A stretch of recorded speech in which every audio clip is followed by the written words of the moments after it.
नमस्कार, आप देख रहे हैं CNBC आवाज़। मैं हूं मनीषा गुप्ता और आज बात करेंगे सरसों पर, जहां पर इस साल में हमने भावों में कुछ गिरावट आते हुए देखी। अब कुछ स्थिरता है और अगर रबी की बात की जाए तो यहां पर कुछ इलाके में गिरावट भी देखने को मिली है बुआई के नंबर्स में। तो क्या है डिटेल्स जानेंगे।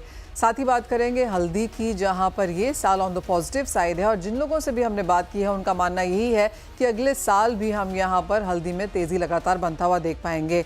साथ ही बात करेंगे सोने की भी, जहां पर 2010 के बाद सबसे बेहतरीन साल 2024 रहा। इन सब पर बात करने के लिए हमारे साथ हैं विजय सॉल्वेक्स के MD विजय डाटा, अमर अग्रवाल फूड के ओनर अंकित अग्रवाल, गंगानगर कमोडिटीज़ के AVP अमित खरे और ऑगमेंट गोल्ड फॉर ऑल की हेड ऑफ रिसर्च रनिशा चनानी। आप सभी का कार्यक्रम में स्वागत है।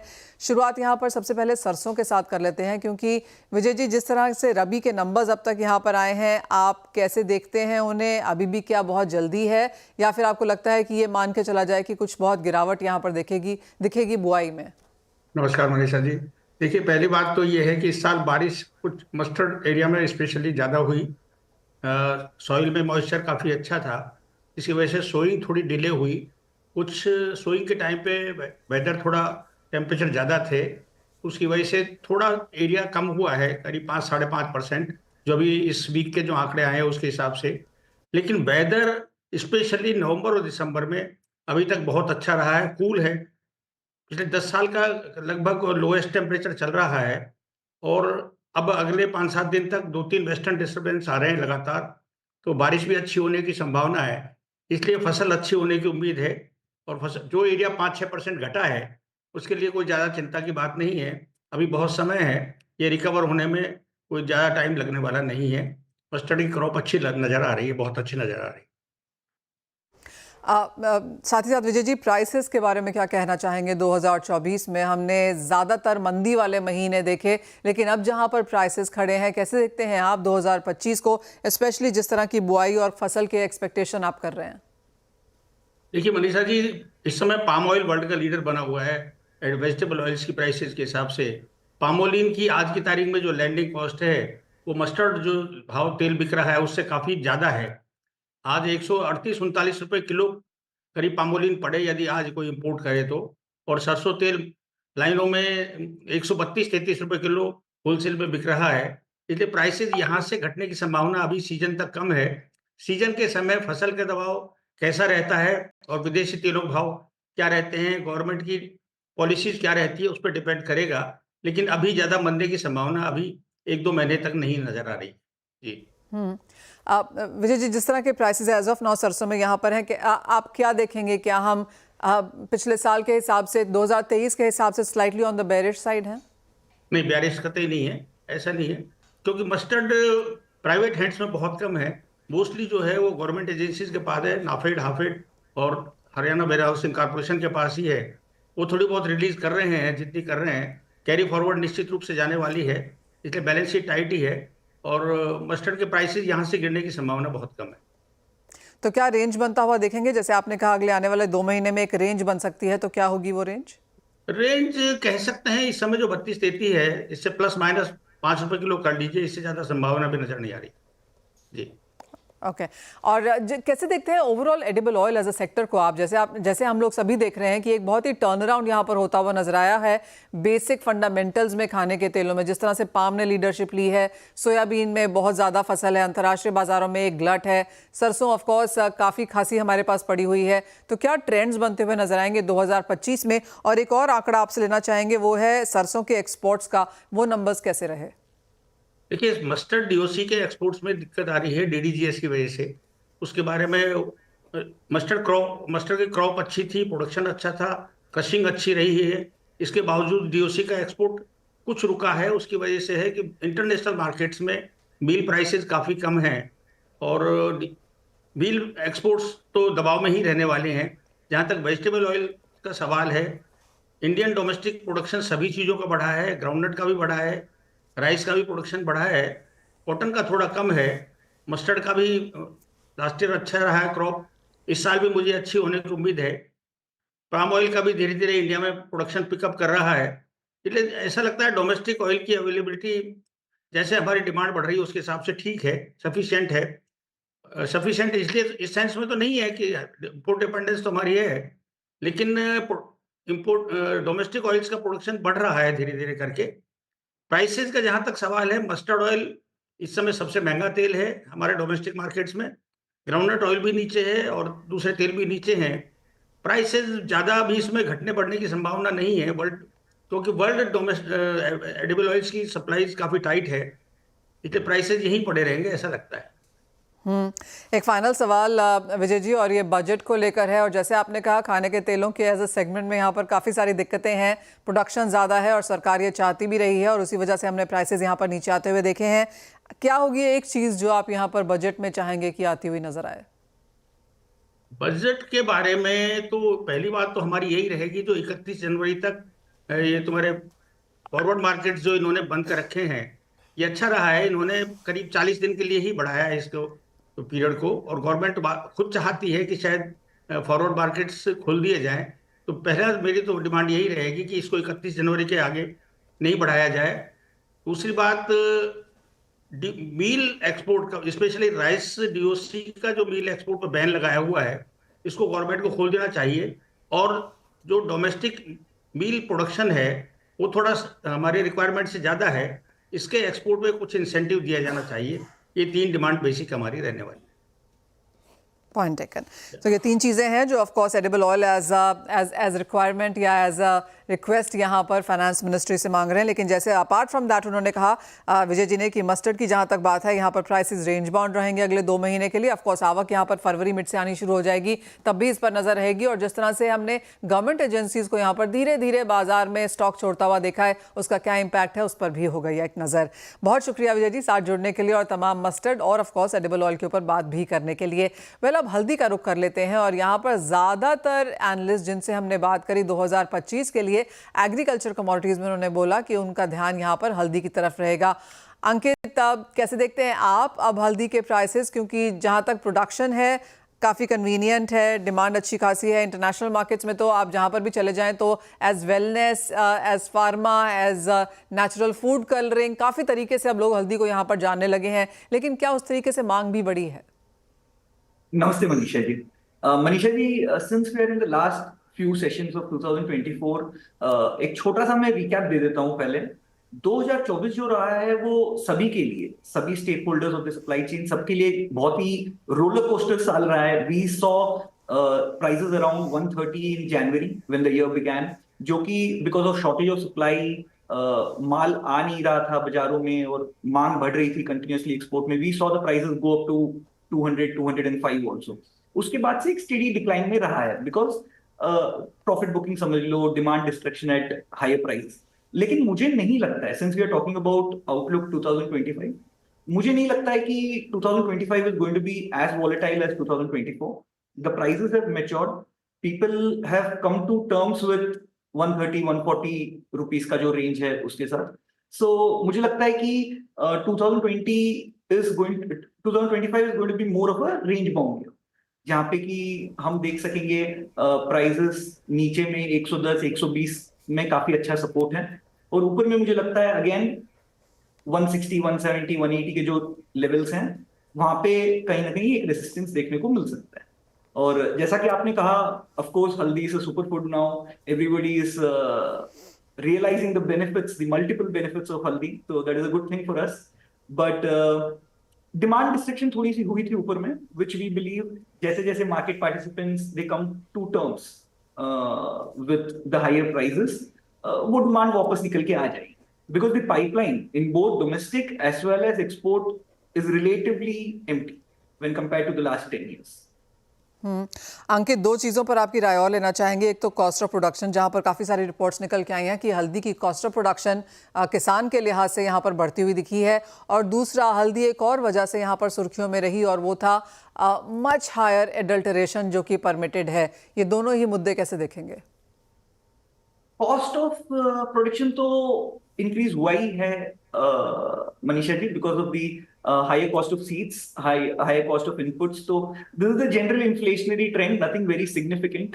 But जो adulteration का जो issue है वो अक्सर एग्रीकल्चर प्रोडक्ट्स में ये देखा गया है कि जब प्राइसेस 3 गुना 4 गुना हो जाते हैं all of sudden very short period of time, तो ये अडल्ट्रेशन का प्रॉब्लम जो है it does crop up. But with the kind of regulatory actions that the government agencies are taking, I believe it will be curtailed to a certain extent. मतलब I don't see it causing a significant dent in the demand of 2025 because काफी regulatory bodies हैं जो control कर रही है, जैसे spices board है, अगमार्क है, तो I don't think it will be that big an issue as far as demand is concerned.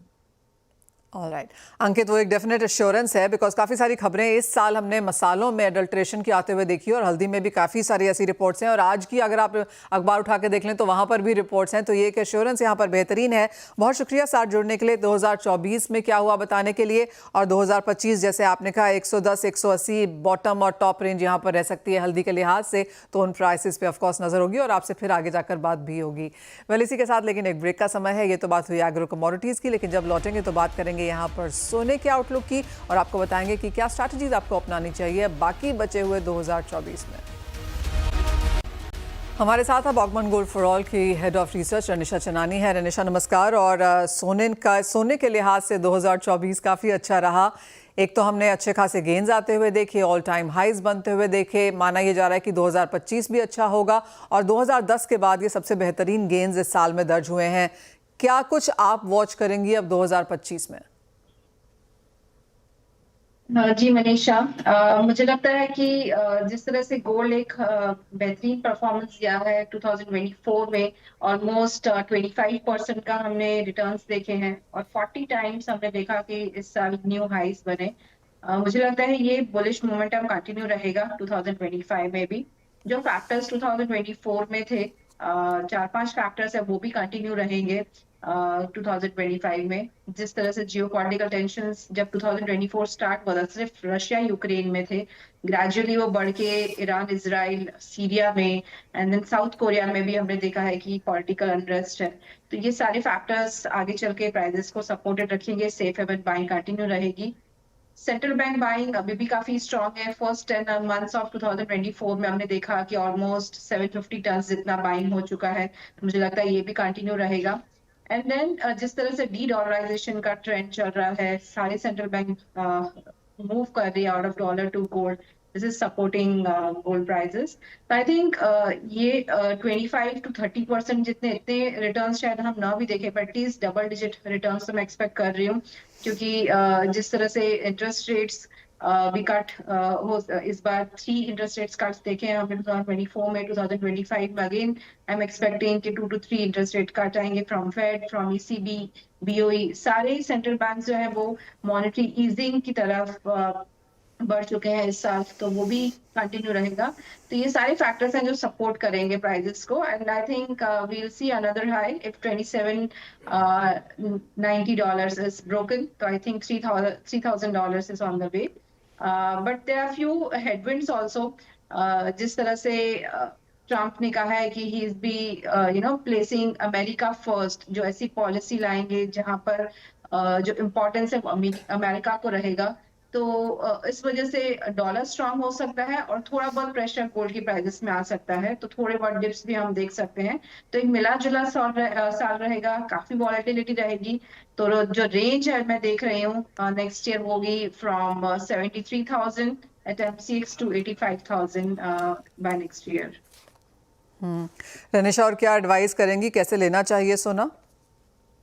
मैं एडवाइस करूंगी कि आप SIP भी स्टार्ट कर सकते हैं एंड लमसम बाइंग भी कर सकते हैं। जो लेवल्स अभी आपको मिली है, शायद इतनी ये लेवल्स आपको नेक्स्ट ईयर ना देखने को ना मिले। फर्स्ट 6 मंथ्स मुझे लग रहा है काफी पॉजिटिव है, तो 50% आप पैसा अभी लमसम बाइंग इन्वेस्ट कर सकते हैं एंड रेस्ट 50% की आप SIP स्टार्ट कर दीजिए फ्रॉम जनवरी ऑनवर्ड्स। तो ओवरऑल आपका जो रिटर्न है, एटलीस्ट आप 2-3 साल का रिटर्न मान के चलिए, तो आपके जो CAGR रिटर्न्स है 12 से 15% के आसपास गोल्ड में मिलेंगे। तो आई थिंक जो हिस्टोरिकल रिटर्न्स भी यही रहे हैं, यही कंटिन्यू रहेगा। आने वाले एटलीस्ट 1-2 साल तो पॉजिटिव लग रहे हैं यहाँ से। एक सवाल आपसे चांदी पर भी लेना चाहेंगे, यहाँ पर क्या सेंस है? यहाँ सोने में तो आपने कहा 73 से 85,000 पर 10 ग्राम्स की रेंज रह सकती है, चांदी में किस तरह के लेवल्स बनता हुआ देखती हैं? चांदी मुझे लगता है वो भी सपोर्ट रहेगी from taking support from gold, and जिस तरह से इंडस्ट्रियल डिमांड भी स्ट्रांग है, डेफिसिट है पिछले 3 सालों से, काफी फंडामेंटल्स पॉजिटिव है अभी भी। आई थिंक जो नेक्स्ट ईयर हम लेवल देखेंगे 1 लाख की लेवल क्रॉस होती है तो 1,15,000 तक मैं प्राइसेस को जाते हुए देख रही हूँ। एंड ऑन डाउन साइड मुझे लग रहा है जो मैक्सिमम एक लेवल है जो नहीं टूटना चाहिए वो है 86 to 85,000। ये एक स्ट्रॉन्ग सपोर्ट रहेगा। तो गोल्ड एंड सिल्वर दोनों में मुझे लगता है कि we are very near to bottom levels, and ये अच्छी अपॉर्चुनिटीज है जहाँ पे आप बाइंग कर सकते हैं in coming few days, and आपको अच्छा रिटर्न मिलेगा by the end of next year. Alright, तो सोने और चांदी दोनों में निवेश करके काम करना है, एक डिसिप्लिन्ड एसआईपी या फिर आप लमसम भी खरीद सकते हैं क्योंकि अगला साल भी वॉलेटाइल होने की एक्सपेक्टेशन है, लेकिन 2025 में भी आपको बेहतर रिटर्न सोने और चांदी दोनों दिला सकते हैं। रनिशा, बहुत शुक्रिया हमारे साथ जुड़ने के लिए। हमारे साथ अब यहाँ पर गंगानगर कमोडिटीज़ के एवीपी अमित खरे हैं। अमित नमस्कार, शुक्रिया साथ जुड़ने के लिए। सबसे पहले आपका भी सेंस लेना चाहेंगे, अगर आप सोने और चांदी में कोई एक चीज़ चूज़ कर रहे हैं 2025 के लिए तो वो क्या है? सर, इन्वेस्टमेंट लिहाज से देखा जाए मनीषा जी तो दोनों ही आइटम काफी अट्रैक्टिव हैं, लेकिन पहले नंबर पे मैं गोल्ड को रखना चाहूंगा। अगर पूरे 2025 एक साल का व्यू में लेके चलूं तो अभी जैसे देखा जाए तो करंट ईयर में इंटरनेशनल मार्केट के अकॉर्डिंग देखा जाए तो 30 से 31% का रिटर्न गोल्ड और सिल्वर दोनों ने दिया है। वहीं पे अगर घरेलू मार्केट की मैं बात करूं तो 20 से 21% का रिटर्न जो है इस साल एमसीएक्स वाईडे में सोने चांदी ने दिया है। अगले साल का अगर मैं प्रोबेबिलिटी बात करूं तो लगभग 15% के आसपास दोनों ही कमोडिटी रिटर्न दे सकते हैं। बट पहले नंबर पर ऑफकोर्स मैं गोल्ड को रखूंगा क्योंकि यही सबसे सेफ हेवन डिमांड जो है पूरे वर्ल्ड वाइड मानी जाती है। तो गोल्ड की अगर मैं बात करूं अगले साल के लिए तो मेरे को लग रहा है 84,000 के आसपास के लेवल जो है अगले साल सोने में देखने को मिल सकते हैं। वहीं पे अगर मैं बॉटम की बात करूं तो 74,000 के आसपास का जो है इसका बॉटम अगले साल तक हो सकता है। तो 74 से लेकर 84 की रेंज मेरे को लग रहा है अगले साल सोने में देखने को मिल सकती है। अमित, जिस तरह से फिलहाल मेटल के प्राइसेस मूव कर रहे हैं, जहां पर एक दिन गिरावट तो एक दिन तेजी, ऑफ कोर्स वॉल्यूम्स भी बहुत कम है, आज तो अंतर्राष्ट्रीय बाजारों में काफ़ी सारे बड़े मार्केट्स बंद ही हैं, लेकिन अब यहां से फर्स्ट क्वार्टर 2025 के लिहाज से मेटल्स में आप क्या देखेंगे? क्लियरली ट्रंप क्या आके करते हैं, चाइना कैसे रिस्पॉन्ड करता है, काफ़ी कुछ इंपॉर्टेंट इंटरेस्टिंग होगा देखने के लिए, लेकिन यहाँ से कोई अगर 2025 में अपनी पोजिशन कैरी भी करें तो क्या करें? बिल्कुल, शॉर्ट टर्म जैसे 4 दिन की मैं बात करूं तो वॉल्यूम्स कम रहेंगे क्योंकि जो है हॉलीडेज का टाइम अभी अंतर्राष्ट्रीय बाजारों में चल रहा है। बट अगर हम पूरे साल का व्यू लेके चलते हैं अगले साल के लिए तो मैं जिंक को पहले नंबर पर रखूंगा क्योंकि काफी लंबे समय के बाद इसमें काफी अच्छा ब्रेकआउट जो है 270 रुपए के ऊपर आया था और प्राइसेस कंटिन्यू वो होल्ड भी अभी पिछले 1 से 1.5 महीने से कर रहा है।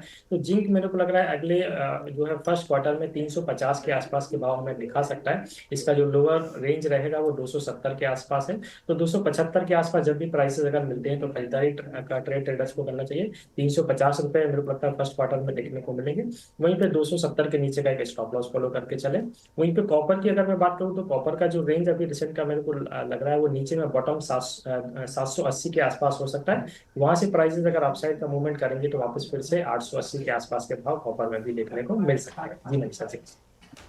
अमित, ज़्यादातर लोग यही मान के चल रहे हैं कि जो ये फ्यूचर्स बैन है कमोडिटीज़ के ऊपर ये 31 तक इसलिए है क्योंकि 1 फरवरी को जब यहाँ पर बजट आएगा तो हम शायद इसमें कुछ सुनता हुआ देखेंगे। क्या कुछ आप सुन रहे हैं, क्या आपकी एक्सपेक्टेशंस है और क्या आप चाहेंगे? एक्सपेक्टेशन तो यही है कि जो बैन अभी चल रहा था 4 साल लगभग इसको पूरे हो चुके हैं। तो ये जो बैन किया गया था उसके चक्कर में एनसीडीएक्स में देखा जाए तो वॉल्यूम जो है काफी कम हो गए थे। अगर ये आइटम वापस फिर से आते हैं तो कहीं ना कहीं एक जो है खुशी ट्रेडर्स में और व्यापारियों में नजर आएगी क्योंकि उनको हेजिंग के लिए भी एक प्लेटफॉर्म यहाँ पे मिल जाएगा। जो डिमांडेड कमोडिटी है जैसे सरसों हो गया, सोयाबीन हो गया, सोया ऑयल हो गया, ये मोस्ट डिमांडेड जो है एग्री कमोडिटी है। तो उम्मीद करते हैं कि जो है 31 जनवरी के बाद बजट में हम कुछ ना कुछ गुड न्यूज या कुछ खबरी जो है सुनने को मिलेगी। जी अमित, आपको जाने दें उससे पहले आपसे एक टॉप ट्रेड जानना चाहेंगे 2025 के लिए, एग्रो या नॉन एग्रो किसी में भी, लेकिन टॉप ट्रेड। एग्रो में जो मेरा टॉप ट्रेड रहेगा ऑब्वियसली जैसा कि अभी हम डिस्कस कर चुके हैं हल्दी रहेगा। हल्दी मेरे को लग रहा है 12,500 के आसपास एक बॉटम अप्रैल वायदा में हो सकता है। यहाँ से प्राइसेस अगर निकलते हैं तो फिर से जो 20,000 के आसपास के जो इसके हाई थे वो वापस फिर से रिटेस्ट हो गए एग्री वायदे की अगर मैं बात करूं तो हल्दी को मैं प्रायोरिटी पे रखूंगा। ऑलराइट, तो हल्दी यहाँ पर एक सोने की तरह बन के नजर आ रही है। 2025 में अच्छी खासी तेजी आपको अगले साल दिखा सकती है। 138 के लेवल्स हैं और जैसे अमित ने कहा 125 पे बाय करें और 200 तक यहाँ पर प्राइसेस जा सकते हैं। लेकिन इसी के साथ फिलहाल इस कार्यक्रम में इतना ही समय है। हम एक ब्रेक के लिए रुकेंगे, जब लौटेंगे तो लेकर आएंगे हवा समाचार।